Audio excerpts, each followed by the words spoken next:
Una pizca de creatividad y otra de investigación. En Caldo de Cultivo te contamos proyectos destacados y todo lo que está pasando en el Centro Cultural de España en Santiago, a través de diálogos con nuestros programadores y contrapartes culturales. Conduce Joaquín Jiménez.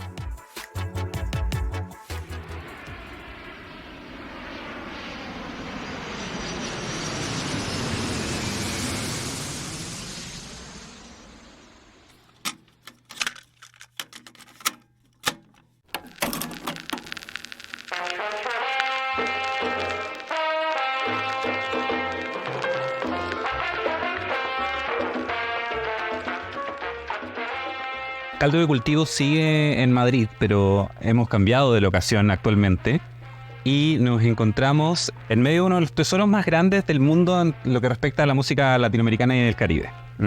Hoy Radio Inventada se encuentra en San Lorenzo del Escorial para visitar la colección de discos y muchas otras cosas más, en realidad, Gladys Palmera, y para recorrerla, saber cómo se expande, conocer y descubrir algunas de sus joyitas, estamos con Tommy Maney, que es el curador principal y responsable del fondo de Gladys Palmera. ¿Cómo estás, Tommy? Muy feliz de recibiros aquí en la Sierra de Madrid, que habéis visto es un lugar espectacular y todavía más espectacular la colección. O sea, la verdad es que estamos alucinando. Nosotros llegamos con Fabián aquí a verla.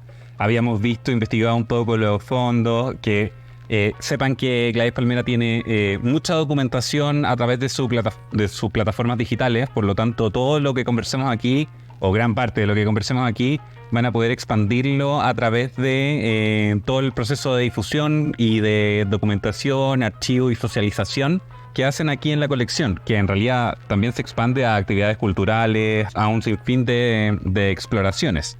Pero bueno, sobre ese punto vamos a hablar un poco más adelante, pero como Caldo de Cultivo es un programa enfocado en los procesos creativos, no podemos dejar de preguntar cómo es que se expande esta colección y qué procesos creativos hay detrás efectivamente de esa expansión, es decir, cómo buscan, qué tipos de fondos tratan de compilar. Cuéntenles un poco a los oyentes que quizás no conocen el proyecto de Gladys, de dónde surge y qué tipo de preguntas se hace. Sí. Bueno, el fondo de Gladys Palmera, la colección Gladys Palmera, surge a raíz de la pasión de Alejandra Fierro, Gladys Palmera, por la música latina, ¿no? Ella siempre tuvo el deseo de tener su propia radio, de primero trabajar en radio y después tener su propia radio. Esto implica tener mucha música para tener una radio. Y la colección en realidad fue creciendo por la pasión de Alejandra, sin realmente este afán de coleccionar. Era más para difundir la música que le había gustado de niña, el bolero latino al principio, y difundirlo, compartirlo. Siempre ella ha tenido este deseo de compartir. Porque muchas colecciones están cerradas, no se pueden ver, no se pueden tocar los discos. Aquí con Alejandra, la primera motivación fue compartir, salir un poco de su armario para compartir su pasión con el mundo. Claro, y ese origen en el fondo también da cuenta del tremendo corazón que tiene la colección, es decir, como parte desde una dimensión humana que también es como la música que compila finalmente, como música que permite que la gente se encuentre. Sí, Alejandra es una gran romántica. Ella empezó justamente, estamos hablando con ustedes de Chile, ella siempre le ha gustado Lucho Gatica, por ejemplo. De pequeño, Lucho Gatica, Olga Guillot, Toña Negra, fueron sus primeras pasiones, los discos que realmente se encontraban en su casa, ¿no? Y también su tío, Carlos Eleta Almarán, fue compositor de Historia de un amor. Entonces, bueno, ella partió un poco de este romanticismo, bolero, estas canciones de Cocax en las venas. Eso fue su primera pasión, ¿no? Y volviendo a los procesos creativos, como ya entendemos que hay una línea que tiene que ver como con la pasión, con el tema de compartir. Pero, ¿cómo se expande la colección? ¿Qué tipo de preguntas se hacen para poder investigar y seguir expandiendo los fondos? Es decir, que para hacer crecer la colección. Claro, porque el fondo es un material vivo. Sí, como crece Bueno, primero crece cuando se montó la radio, se busca un poco las necesidades de cada programa, ¿no? Entonces hay programas de música actual, entonces se extiende la colección hacia estos artistas actuales, ¿no? En la época era más de CD, había todavía el vinilo, pero se busca documentar todos estos artistas vivos que hacen que una radio suene actual, ¿no? Y luego había muchos programas también de archivo, y entonces, bueno, se ha ido buscando también más allá, ¿no? Música de archivo, música de los años 50, la época dorada del cha-cha-cha, del mambo, Exxon Montuno, bueno. Es decir, la extensión ha sido múltiple. Ya. Y en el fondo la búsqueda está orientada por expandir las raíces como y esta genealogía de la música latinoamericana en géneros específicos y también poder generar una como panóptica de todo lo que es la escena. Uh-huh. Sí, bueno, hay unos 55.000 vinilos más o menos y unos 30.000 CDs. O sea, una locura, como pueden imaginar. Ya que estamos visualizando que en el fondo es una colección que tiene muchas ramas, de esas ramas también en la materialidad de los discos, porque nosotros estamos aquí en el archivo y son paredes y paredes de vinilos, para que los auditores lo logren dimensionar. También hay una dimensión material, gráfica, en los discos. Cuéntame un poco qué tipo de exploraciones hacen en esa dimensión que está más allá de lo sonoro, porque hacen un proceso de restauración, hacen un proceso de digitalización, de catálogo de lo que es el audio, pero ¿qué pasa con los discos? Sí, bueno, en los discos siempre nos ha interesado también el lado gráfico, ¿no? Hay discos que compramos solamente, no por su contenido sonoro, sino por su portada. También nos interesan mucho todos los artistas que participaron en el proceso de creación de un disco, es decir, el director artístico, el ilustrador, el fotógrafo, en algunos casos el modelo propio que aparece en la portada. Todo esto nos interesa. Y justamente, si ves todas esas paredes de discos, tampoco ves muchas cosas gráficas, ¿no? Claro. Es cuando también nos extendimos hacia la cartelería, los carteles de cine. Al principio no teníamos ningún cartel, era todo puramente disco, fondo de radio. Pero queríamos añadir otra dimensión otra imagen a esta colección. No por voluntad de enseñar nada, solamente también entra en la pasión, ¿no? Estábamos enamorados de estos carteles donde aparecían rumberas, claro, y pianos. O sea, la colección de divas tiene que haberla medido, como tienes que verla en cuerpo completo. Sí, exacto. Queríamos justamente aprovechar nuestra pasión por la música para entrar ahí en otro tipo de coleccionismo. Es cuando un poco tomamos conciencia de que era una colección, porque hasta un cierto punto la colección era el fondo de la radio. Y luego empezamos a tener discos potentes, a adquirir colecciones completas, bien curadas, ¿no? Y es cuando entramos en otra dimensión y quisimos añadirle todo el sentido, ¿cómo decir? Plástico, finalmente, claro. ¿Cómo decirte? Ya como de 2 dimensiones había que llegar a tercera y cuarta dimensión. Y entonces es cuando entramos también en la adquisición de muchas fotografías, buscando no solamente aportar un punto, una visión gráfica, sino también de investigación, ¿no? ¿Quién eran estos músicos que tocaban esos discos? Ver visualmente, ver un poco todos los actores de esta industria musical.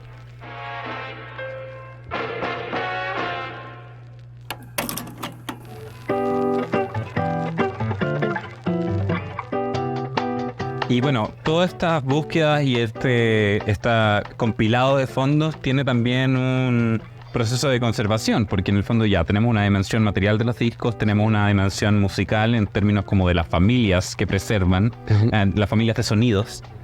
Y una de las cosas interesantes de la colección es que tiene muchos soportes, en el fondo, como lo que tú me comentas, va en el fondo desde la fotografía hasta los CD. Sí, exacto.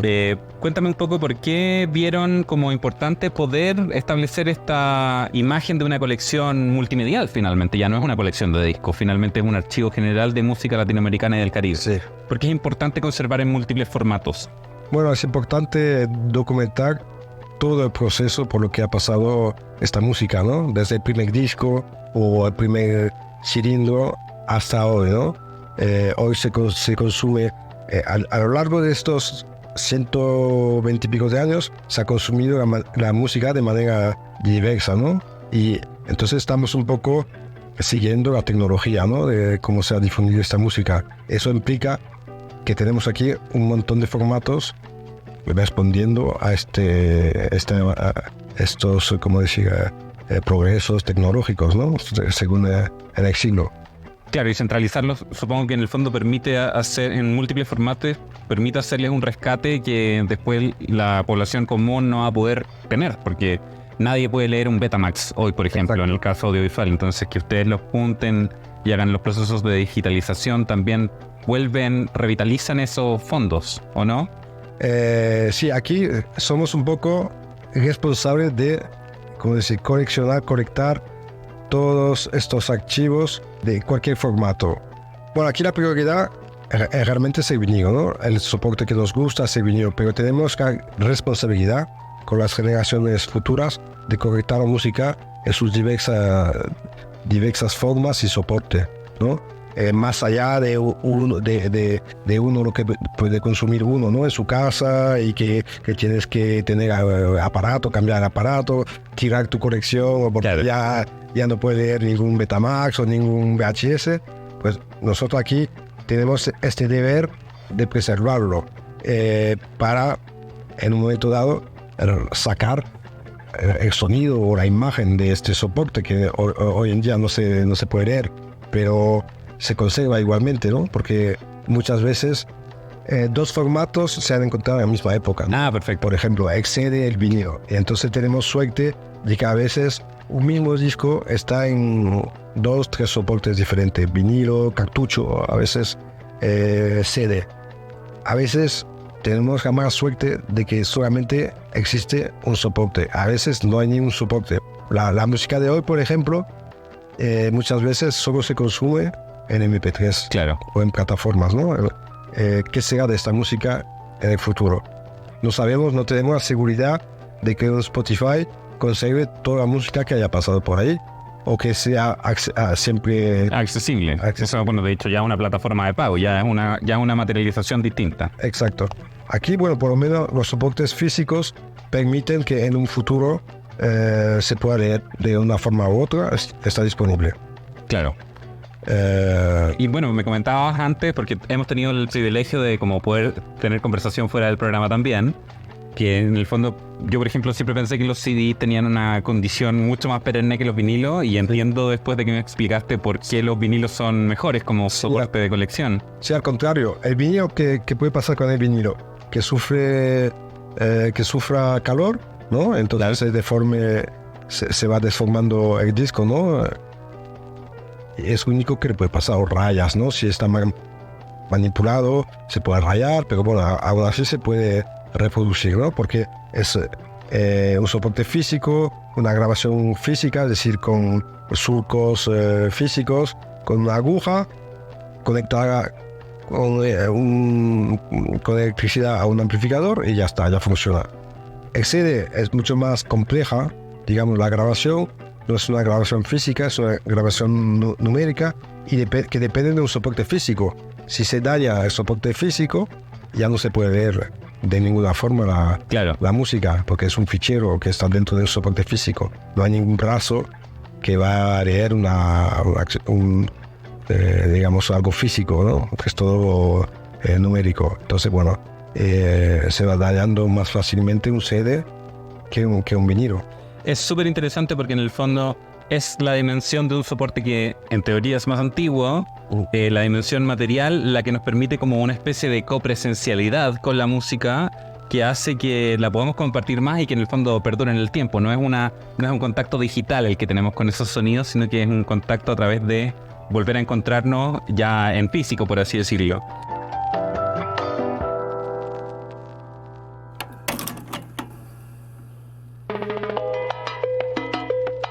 Y sobre eso mismo, desde este punto de encuentro, desde esta idea de juntarnos, quisiera pasar como a la última pregunta respecto a como ¿qué procesos creativos han llevado ustedes o qué iniciativas están llevando para poder socializar los fondos? Porque en el fondo esto realmente es un tesoro invaluable. Sí.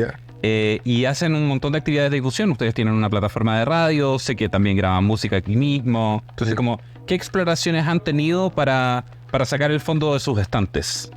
Sí, bueno, yo creo que el fondo llega actualmente a una madurez que no tenía antes. Es decir, hace unos 10 años que estamos ampliando los fondos con cartelería, con fotografías, con revistas, mucho más allá del disco, ¿no? Objetos también. Entonces, claro, una colección nunca se acaba porque siempre encuentras algo, pero yo creo que actualmente estamos en un punto maduro que nos permite hacer más proyectos para socializar la colección. Por ejemplo, estamos preparando exposiciones, varias exposiciones para el año que viene. Hay una exposición sobre el Latin Glamour, ¿no? La estética de la mujer en la música latina y el empoderamiento de la mujer dentro de esta industria.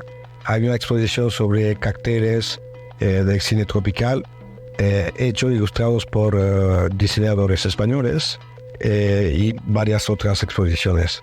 También estamos viajando a varios países. Sí, de hecho, bueno, nosotros nos vamos a esperar en Chile con ansias. Yo creo que nos veremos en Chile para justamente dar conferencias, charlas sobre nuestro proceso, ¿no? de preservación de la colección, o para simplemente dar a conocer la propia radio y colección Gladys Palmera.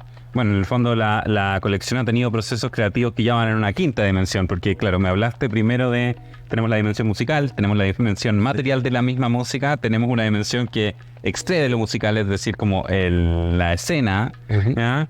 Y también tiene los procesos creativos vinculados a la conservación, que en el fondo es cómo se relaciona, y esta quinta dimensión que tiene que ver con cómo se socializa, cómo se encuentra. Sí. También tenemos libros, estamos publicando algunos libros también para dar a conocer algunas partes de la colección. Tenemos un libro sobre el cha-cha-cha justamente, ¿no? Que fue uno de los ritmos latinos más universal. También hacemos podcasts también para difundir en nuestra radio. Y discos también, publicamos algunos discos. Claro, como sello. Como sellos discográficos, que tenemos 3 discos hasta ahora, para dar a conocer los artistas actuales, pero también fondos de la colección. Oye, y solamente así como para el deleite de las personas que nos escuchan, dinos así como 3 de tus joyitas favoritas de estos fondos. Qué difícil, porque en el fondo hay que elegir entre más de 60.000 discos, pero por ejemplo, creo que esta es una de las joyas de Gladys Palmera. Sí, por ejemplo, hay un disco único de Musme. Musme fue un travesti cubano, y no hay muchos discos de travestis latinos. Se encuentran de Estados Unidos, de otros países, pero por ejemplo de América Latina, mucho menos, y de Cuba yo creo que es el único. No fue grabado en Cuba, fue grabado posteriormente en Estados Unidos, pero es una de las joyas que tenemos, porque fue un disco muy escaso, ¿no? De edición. Musme se presentaba en un cabaret en Nueva York, el Tijuana Cat, y ahí grabó este disco para poder venderlo a la salida, ¿no? Es un disco muy precario, digamos. Eso es uno. Luego, a ver... Mira, es que en realidad es apabullante ver cómo, o sea, es sorprendente ver como todas las cosas donde uno podría enfocarse. Sí. Luego tenemos muchos acetatos, por ejemplo, Celia Cruz, una canción de Celia Cruz grabada a final de los años 40 en Cuba, en Radio Suaritos, por ejemplo. Son joyas que no existen comercialmente. Hay muchos discos así. Para mí cualquier disco es una joya, pero de estos escasos, o sea, hay un disco de Albagdés, por ejemplo, grabado en Perú, que fue la orquesta de Machito, que viajó a Perú y se encontró se estafaron allá y tuvieron que grabar un disco para poder volver, para pagar billetes, ¿no? Y es un disco que hoy en día es muy complicado también. Claro, ¿qué disco les ha significado? Quizás esta pregunta es más sencilla, porque en el fondo no hay que elegir, pero ¿qué disco les ha significado un proceso de investigación, de rastreo? Porque finalmente ustedes cazan tesoros alrededor del mundo. Sí, exacto. Sí, somos un poco los Indiana Jones. Sí, sin duda. Del disco. Siempre el mejor disco de la colección es el que falta, que conocemos, ¿no? Un poco. Ahora acabo de ir a Cuba y me encontré un disco que no esperaba encontrar. Yo conocía alguna copia que había visto de un periodista o que una colega, Rosa Marchetti, me había hablado, y finalmente encontré el disco como por casualidad, sin buscarlo. A veces los artistas quieren estar en la colección, parece que te hacen como una llamada. Claro. Se canaliza algo. De más allá para estar en la colección. A veces las casualidades son muy extrañas. Sí, pero han tenido, por ejemplo, procesos de investigación que hayan estado 3 o 2 años detrás de un disco, por ejemplo. Me imagino que igual que no encuentran la copia o que la copia está en mal estado. Sí, realmente uno no se puede obsesionar con los discos que busca, porque son tantos y a veces tan difíciles de encontrar que te amargaría, ¿no? De no encontrarlos. Entonces, bueno, hay que tener paciencia en este proceso de búsqueda, hay que tener paciencia, y si el disco quiere estar en la colección, ya vendrá. Hay que disfrutarlo como un paseo por el bosque, entonces. Sí, hay que disfrutar también de lo que hay. Y bueno, a futuro, ¿qué es lo que se viene con Gladys Palmera? ¿Qué proyecciones tienen? ¿Qué nuevos lineamientos e investigaciones quieren realizar? Bueno, el futuro de Gladys Palmera reside sobre todo en la supervivencia, ¿no? de la colección. Entonces, bueno, ya veremos en dónde va la colección en el futuro. Estamos pensando en algunas instituciones para dar la continuidad a la colección, ¿no? Porque la motivación de la colección es que sea indivisible, ¿no? Y que sí, no queremos realmente transmitir la colección a futuras generaciones, ¿no? Entonces, estamos en esta inquietud, digamos, de encontrar un socio más grande que nosotros que podría... Así como el Centro Cultural de España en Santiago. por ejemplo, o aquí en España, claro, o en Estados Unidos, bueno, ya lo veremos, ¿no? Y mientras tanto, la idea es continuar con proyectos, difundiendo la música a través de actos de DJs también. Todo lo que es posible lo haremos, ¿no? Para dar a conocer la colección y sobre todo su contenido, más que la colección, el contenido, ¿no? Que la gente pueda apreciar toda esta música que hoy está un poco de moda, pero tuvo sus horas bajas, ¿no? Cuando empezó Alejandra, por ejemplo, aquí en España, esta música estaba considerada un poco como vulgar, ¿no?